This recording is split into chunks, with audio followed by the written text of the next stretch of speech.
पुरानी रेजिमेंट कौन सी है? कई लोगों का मानना है कि मद्रास रेजिमेंट का गठन 1758 में हुआ और पंजाब रेजिमेंट की शुरुआत 1761 में। इंडियन आर्मी ने ऑफिशियली ऐसी कोई जानकारी उपलब्ध नहीं कराई है जिससे सबसे पुरानी रेजिमेंट का पता चलता हो। पर यहाँ गौर करने वाली बात ये है कि ऑफिशियल डेट के हिसाब से मराठा रेजिमेंट का गठन 1768 में हुआ था। अंग्रेजों द्वारा मराठा रेजिमेंट का गठन होना इसीलिए जरूरी था क्योंकि मराठों का इतिहास अंग्रेजों ने बड़ी करीब से देखा था।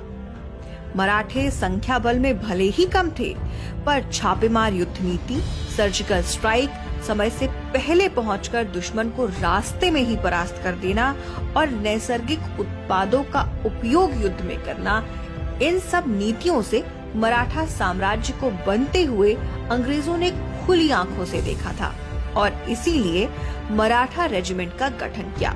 शुरुआती तौर पर उन्हें बॉम्बे सीपोई के नाम से जाना जाता था और सबसे बड़ी बात ये है कि खुद अंग्रेज भी मानते थे कि जब से मराठा रेजिमेंट की शुरुआत हुई है तब से लेकर दूसरे विश्व युद्ध तक ब्रिटिश आर्मी का पलड़ा भारी रहा था।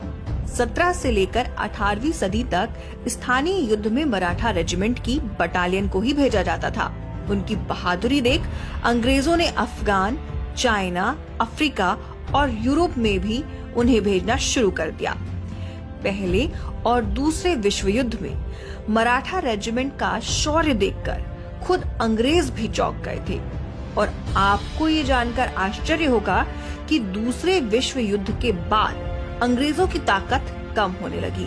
तब अंग्रेज अपनी ही रेजिमेंट के लोगों से डरने लगे थे क्योंकि उनको पूरा शक था कि जैसे 1857 का संग्राम उनकी ही सेना ने शुरू किया था, ठीक वैसे ही अगर मराठा रेजिमेंट्स ने विद्रोह शुरू किया तो अंग्रेज कहीं भाग भी नहीं पाएंगे क्योंकि दूसरे विश्व युद्ध के बाद उनके सर से छत हट चुकी थी और वहीं गांधी जी के असहयोग आंदोलन से ब्रिटिश साम्राज्य टूटने लगा था।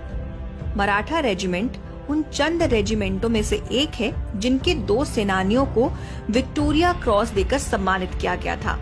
आपको बता दें कि विक्टोरिया क्रॉस ब्रिटेन का सबसे बड़ा नागरिक और सैन्य सम्मान है। 1945 में जिन्हें ये सम्मान दिया गया था उनका नाम था नामदेव जाधव और यशवंत घाटगे। अपनी मातृभूमि से दूर जर्मनी में पराक्रम दिखाने वाले मराठा रेजिमेंट के इन 2 जवानों ने अपने रेजिमेंट की शान में 4 चांद लगा दिए। आपको बता दें कि मराठा रेजिमेंट एक प्रकार की लाइट इन्फेंट्री है।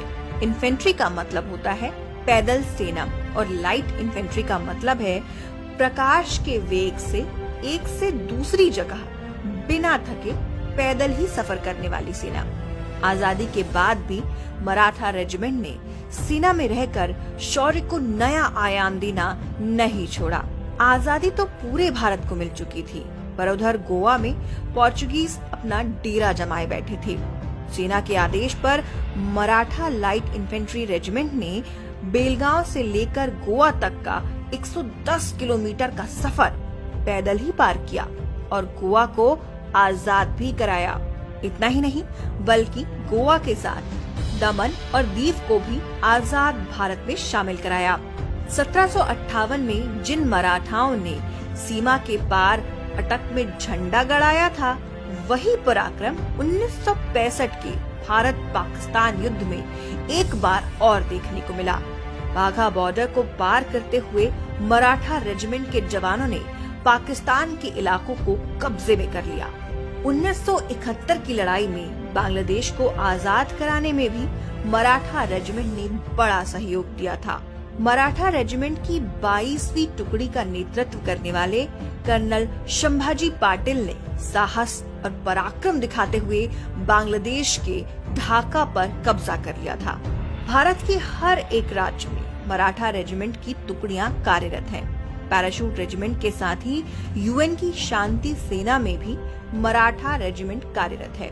2008 के मुंबई अटैक के आतंकियों को मौत के घाट उतारने के लिए जो फोर्सेस हेलीकॉप्टर से भेजी गई थी, उनमें भी मराठा रेजिमेंट का जवान शामिल था।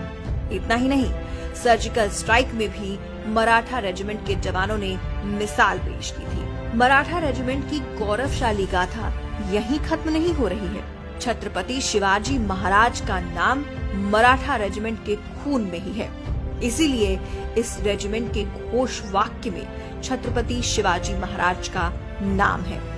2 विक्टोरिया क्रॉस, 5 अशोक चक्र, 29 परम विशिष्ट सेवा मेडल, 4 महावीर चक्र, 15 कीर्ति चक्र, 35 अति विशिष्ट सेवा मेडल, 44 वीर चक्र, 64 शौर्य चक्र, 4 युद्ध सेवा मेडल, 440 सेना मेडल, 1 अर्जुन अवार्ड और पद्म भूषण अवार्ड। इन सभी सम्मानों से बनती है most decorative regiment of India. Duty, honour और करेज से भरी मराठा रेजिमेंट को द हिस्ट्री टीवी शत शत नमन करता है।